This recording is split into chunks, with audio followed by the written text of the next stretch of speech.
yes you are wonder o. Ó kún fún ìyanu bẹ́ẹ̀ ni ìyanu gangan ló jẹ́. Ìyanu tá a bá tún wá ní ayé lẹ́yìn rẹ̀ Ọlọ́run máa jẹ́ mọ́lẹ̀. Ó bí wo ló fọmọ rẹ̀ sílẹ̀ láti jẹ̀yà ìmọ̀dí. Ó fi Jésù sílẹ̀ fún mi láti kún fún ẹ̀ṣẹ̀ mi Ọlọ́run mi.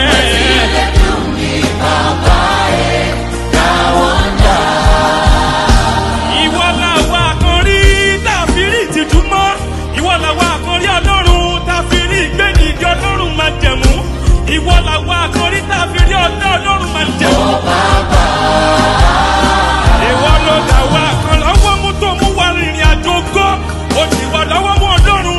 Ó àsúnṣíwájú pẹ̀lú ọwọ́ ẹgbẹ́ rẹ̀.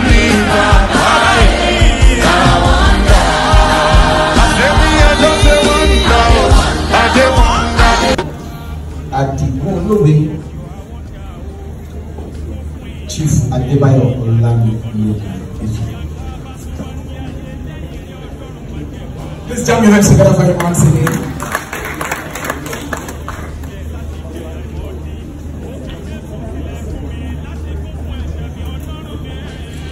Africa, the ancestral home of the human race, where cultural stories unfold, a continent of wondrous sights and command of enviable, resourceful nature, where the golden land is laden with fertile seeds, diamond, uranium, and crude oil, but we are free from the earthquake, volcano, and tsunami. But we plead for the foresight of clear vision, where the African Union embrace the theory of mercantilism and understand the power of one African Union currency. It is a fulfillment to manage the youth from within. The generation yet unborn enjoy the privilege of citizenship and citizenry. Our Africa, no grace on the other side is greater than our own land.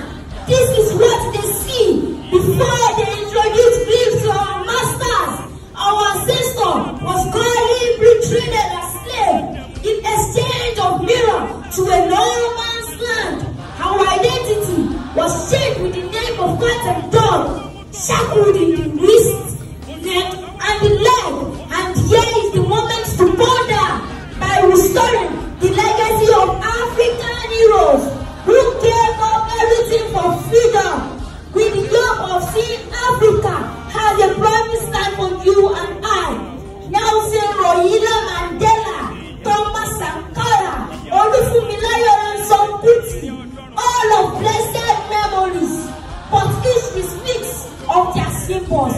Your Africa, the cradle of ancient wisdom, their might and legends go through the universal ring, but the sage speaks through the echoes of our drum. My Africa, a flame that never fades, a treasure of pure delight, a beauty that spans from pyramids to savannah. I celebrate your might, and I acknowledge the presence of prominent people here and my traditional royal fathers. Kábíyèsí o, adépẹlẹ ní kí wọn kàpẹlẹ sí kẹsàn án lọ́jọ́ pẹpẹ dúró kẹrẹpẹlẹ wọn kẹsàn pẹlẹ ní. Ìbá kọ́dà yóò aṣẹ̀dá ọ̀run oníṣẹ́ ìyanu ajáde mátọ̀lé olùdíkì títí ń pọjọ́ ìkúdà gbìngbìnìkì awúwo bí àtẹ̀yìnlẹ̀kẹ̀ ògbẹ́nu múndí aṣọlá ògbẹ́nu adélẹ́mọ̀ fọ́ọ̀mù ìná ìrànwọ́ tí ẹ̀dẹ́ ènìyàn bá wáyé alábàá kábíkájú ẹ̀rù tẹ̀tẹ̀ tí ń dẹ̀rù bẹ́ẹ̀rù ẹ̀dí ní ìdáyọ̀ iná lójú iná lẹ́nu kìnìún ẹ̀yà júdà gbòǹgbò ìdílé Jésè ayérayé ti ń yàjù ní darí ayé ọ̀lẹ̀ tí ń fọ òrìnà aláboyún ẹ̀mí àwọn wòlíì adákẹ́dájọ́ àlèṣe lòwì àlèwí lè ṣe àrí ìrọ̀ àlá pátápátá parí ọlá aṣáájú ogun lálọ́. Ọlọ́run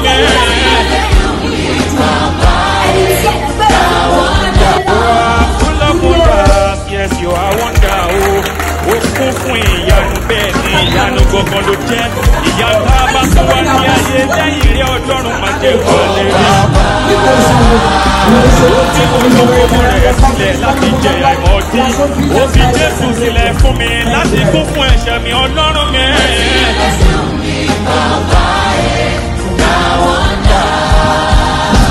Ìwọ làwa kan rí tàbí rí ìtìjú mọ́. Ìwọ làwa kan rí Ọlọ́run tàbí rí ìgbénìdí Ọlọ́run máa jẹ̀mú. Ìwọ làwa kan rí tàbí rí Ọlọ́run máa jẹ̀mú. Ìwọ ló dà wá kan lọ́wọ́ mú tó mú wá rìnrìn àjò gó. Ó ti wà lọ́wọ́ mú Ọlọ́run. Ó àtúnṣíwájú pẹ̀lú ọwọ́ ẹgbẹ́. Yes, you are wonder. Ó kún fún ìyanu bẹ́ẹ̀ ni ìyanu gangan ló jẹ́. Ìyanu tá a bá tún wá ní ayé lẹ́yìn rẹ̀ Ọlọ́run máa jẹ̀ mọ́lẹ̀.